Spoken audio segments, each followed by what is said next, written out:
नमस्कार जी सभी को। दोस्तों, मैं अजय गरेवाल आपके अपने YouTube चैनल पर एक बार फिर से आपका हार्दिक स्वागत करता हूं। देखो भाई, आज हमारा जो टॉपिक है वो रहेगा लोकसभा का, और लोकसभा हरियाणा लोकसभा सीटें। ठीक है जी, हरियाणा लोकसभा सीटें। देखिएगा, सबसे पहले आपको ये पता होना चाहिए कि लोकसभा होती क्या है।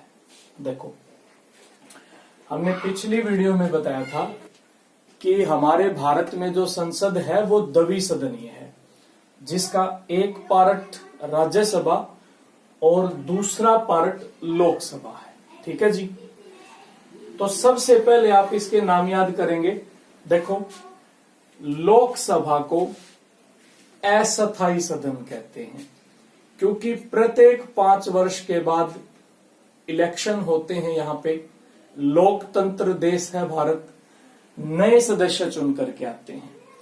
तो इसका पहला नाम हुआ अस्थायी सदन, दूसरा नाम लोअर हाउस या निम्न सदन, क्योंकि उच्च सदन आपने पढ़ा था पिछली वीडियो में राज्यसभा है, तो निम्न सदन है जी लोकसभा।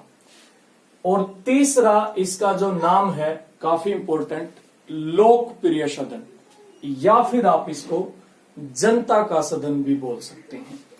एक प्रश्न भी आता है यहाँ पे कि जो हमारी मंत्रिपरिषद है वो किसके प्रति उत्तरदायी होती है। तो हमारी मंत्रिपरिषद लोकसभा के प्रति उत्तरदायी होती है, क्योंकि लोग चुन के कहां से आते हैं, लोकसभा से आते हैं। ठीक है जी। अब देखिएगा, लोकसभा का वर्णन हमारे संविधान के अनुच्छेद 81 में किया गया है। देखिएगा दोस्तों, संसद होती है 79 में, 79 में। अनुच्छेद 80 में आपको मिलेगी राज्यसभा, और अनुच्छेद 81 में होती है लोकसभा। नेक्स्ट है इसके सदस्य। आप सभी ने वोट डाला होगा एमपी का, जिसे सांसद भी बोलते हैं, मेंबर ऑफ पार्लियामेंट भी बोलते हैं। तो लोकसभा के सदस्यों का चुनाव प्रत्यक्ष ढंग से यानी डायरेक्ट जनता द्वारा किया जाता है। ठीक है जी।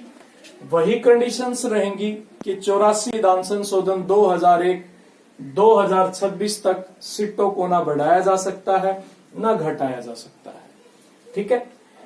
एज आप जरूर याद रखें, राज्यसभा के लिए 30 वर्ष थी, और यहां पे लोकसभा के लिए जो न्यूनतम उम्र है वो 25 वर्ष होती है। मैक्सिमम का इस देश में कोई क्राइटेरिया नहीं होता। ठीक है जी। अब देखिएगा दोस्तों, अब हम बात करते हैं हरियाणा लोकसभा की। तो देखिएगा, हरियाणा में लोकसभा की वर्तमान में 10 सीटें। कितनी सीटें हैं जी? 10 सीटें। अब ये आपको पता है कि जब हरियाणा का गठन हुआ, मीन्स 1 नवंबर 1966 1966, उस समय हरियाणा में लोकसभा की 9 सीटें थी। ठीक है जी।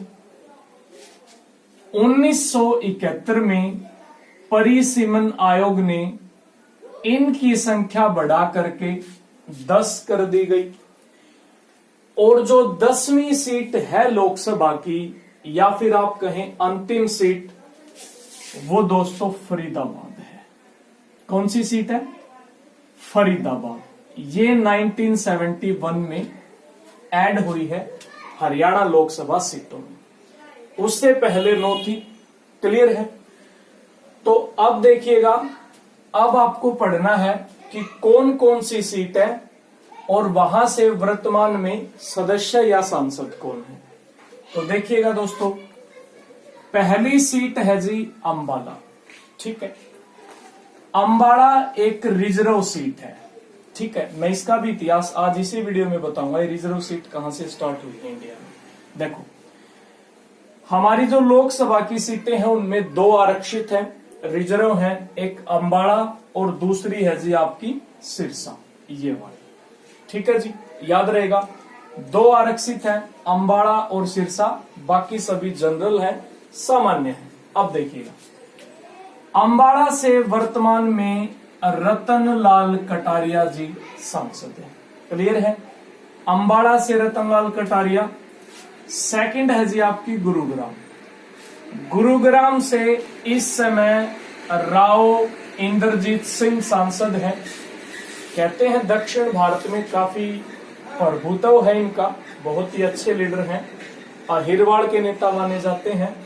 और आपको पता भी होगा राव तुलाराम उनके वंशज हैं, जो राव वीरेंद्र सिंह जी थे,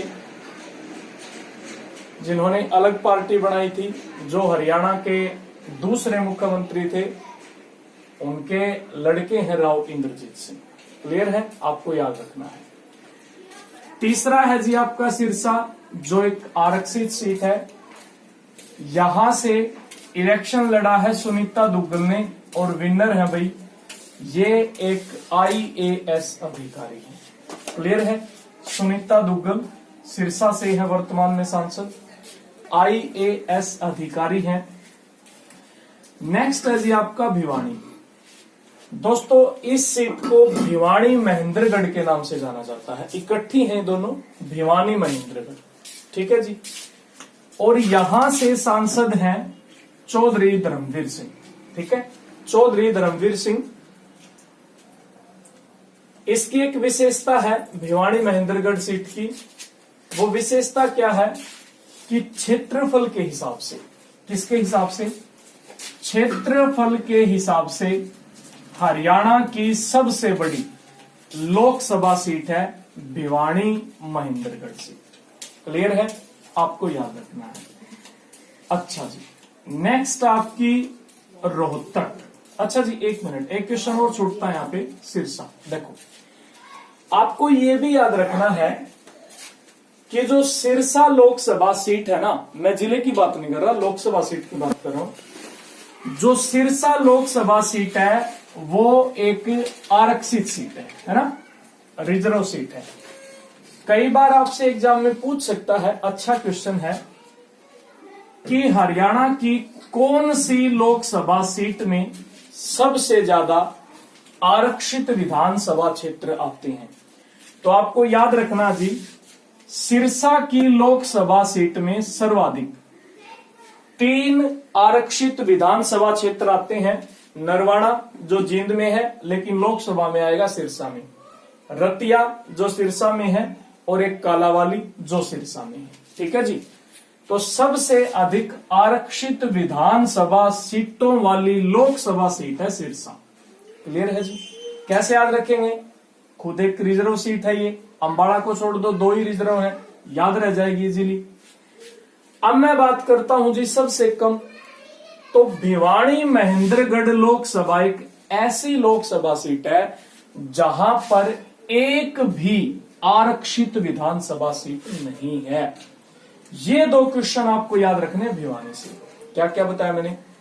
क्षेत्रफल के हिसाब से सबसे बड़ी लोकसभा सीट हरियाणा की, प्लस एकमात्र लोकसभा सीट जिसके अंतर्गत कोई भी आरक्षित विधानसभा क्षेत्र नहीं आता। क्लियर है जी? ठीक है, अब देखिएगा रोहतक। रोहतक लोकसभा सीट से अभी वर्तमान सांसद हैं अरविंद शर्मा। काफी हॉट सीट थी, यहां से दीपेंद्र सिंह हुड्डा को हराया है, काफी क्लोज नजदीकी मामला था अरविंद शर्मा ने, आप इसको याद रखना। Next, Kurukshetra Lok Sabha seat. Kurukshetra Lok Sabha seat से अभी हमारे सांसद हैं नायब सिंह सैनी। ठीक है जी, नायब सिंह सैनी। आप क्या याद रखेंगे कि नायब सिंह सैनी अभी MP हैं, जबकि पिछली बार MLA थे। ये आपको याद रखना, ठीक है जी। प्रमोट हुए हैं MLA से, अब की बार क्या बने हैं? MP बने हैं। अब देखिएगा, नेक्स्ट आपका सोनीपत। सोनीपत लोकसभा सीट से रमेश चंद्र कौशिक अभी वर्तमान में सांसद हैं, ये भी दूसरी बार विनर हुए हैं। नेक्स्ट करनाल, ये आप याद रखेंगे भाई, सीएम सिटी करनाल। देखिएगा जो करनाल लोकसभा सीट है ना दोस्तों, वहां से एक तो आपको सांसद याद रखने हैं और ये काफी इंपॉर्टेंट हो जाता है। क्यों इंपॉर्टेंट हो जाता है? क्योंकि संजय भाटिया हरियाणा में सबसे अधिक मतों से जीतने वाले सांसद हैं। मैं लोकसभा की बात कर रहा हूं अब की बात, ठीक है जी। लगभग 6 लाख के आसपास अंतर था। सबसे अधिक मतों से जीते हैं संजय भाटिया, और भाई दूसरे सबसे अधिक मतों से जीते हैं चौधरी धर्मवीर सिंह भिवाड़ी महेंद्रगढ़ लोकसभा सीट से। क्लियर है? अब चलते हैं आपकी हिसार लोकसभा सीट से सांसद हैं डॉक्टर बृजेंद्र सिंह, जिन्होंने जेजेपी के संस्थापक दुष्यंत चौटाला को हराया है। याद रहे आपको, डॉक्टर बृजेंद्र सिंह भी आईएएस अधिकारी हैं और भूतपूर्व राज्यसभा सांसद चौधरी वीरेंद्र सिंह के लड़के हैं। इनकी माताजी प्रेमलता, वो भी उचाना से विधायक रही हैं। अब देखिएगा नेक्स्ट अंतिम सीट है जी आपकी फरीदाबाद। देखिएगा फरीदाबाद के बारे में आप क्या याद रखेंगे? नंबर 1 क्वेश्चन सबसे बाद में जोड़ी गई है ना, 1971 में जोड़ी गई लास्ट सीट फरीदाबाद। यहां से सांसद है जी कृष्ण पाल गुर्जर, है ना, ये भी दोबारा बने हैं। अब आपको एक चीज और याद रखनी है दोस्तों, क्या याद रखनी है कि फरीदाबाद जनसंख्या के हिसाब से हरियाणा का सबसे बड़ा, फरीदाबाद जनसंख्या के हिसाब से हरियाणा का सबसे बड़ा लोकसभा क्षेत्र है। ये चीजें आपको याद रखनी है। क्लियर है जी? ठीक है। अब 1-2 क्वेश्चन और है, वो भी याद कर लेते हैं। वर्तमान में हरियाणा कहें या भारत कहें, कौन सी लोकसभा चली हुई है भाई? ये 17वीं लोकसभा के इलेक्शन में थे और ये जो सांसद हैं ये 17वीं लोकसभा के हैं। हरियाणा की 10 की 10 सीटें किसके खाते में गई? बीजेपी पार्टी के खाते में गई हैं। और अब की बार 6 सांसद ऐसे हैं जो दोबारा सांसद बने हैं और 4 सांसद ऐसे हैं जो न्यू या फिर आप कह सकते हैं पहली बार सांसद बने हैं। क्लियर है? अब एक चीज और जान लेते हैं, वोटिंग। अब की बार सबसे अधिक वोटिंग हुई है सिरसा लोकसभा से। सिरसा लोकसभा सीट पर सबसे अधिक वोटिंग हुई है 75.97%। ठीक है जी, 75.97%। और जो सबसे कम वोटिंग हुई है वो आपकी हुई है फरीदाबाद लोकसभा की, 64.12%। ठीक है जी, सबसे कम फरीदाबाद, सबसे अधिक सिरसा। तो दोस्तों एक चीज और बता देते हैं आपको, जो मैंने पिछली वीडियो में राज्यसभा के एवज में भी नहीं बताई थी, आप याद कर लेना। राज्यसभा में 2 सदस्य मनोनीत कर सकते हैं हमारे राष्ट्रपति साहब। 12 सदस्य नॉमिनेट कर सकते हैं राज्यसभा में। कौन से अनुच्छेद के तहत? आर्टिकल 80(3) के तहत। और लोकसभा में 2 सदस्य मनोनीत किए जा सकते हैं राष्ट्रपति के द्वारा। कौन से आर्टिकल के तहत? 331 आर्टिकल के तहत। तो दोस्तों ये थी आपकी हरियाणा लोकसभा की सीटें। उम्मीद है आपको वीडियो पसंद आया होगा, तो प्लीज आप इसको लाइक, शेयर और सब्सक्राइब करना ना भूलें। मेरी कोशिश है कि आपको अच्छे से अच्छी चीजें प्रोवाइड करवाई जाएं। अगर फिर भी आपका कोई सजेशन है, कुछ आपको कमियां लगी हैं, तो प्लीज वो कमेंट में आप जरूर बताएं। धन्यवाद। जय हिंद, जय हरियाणा।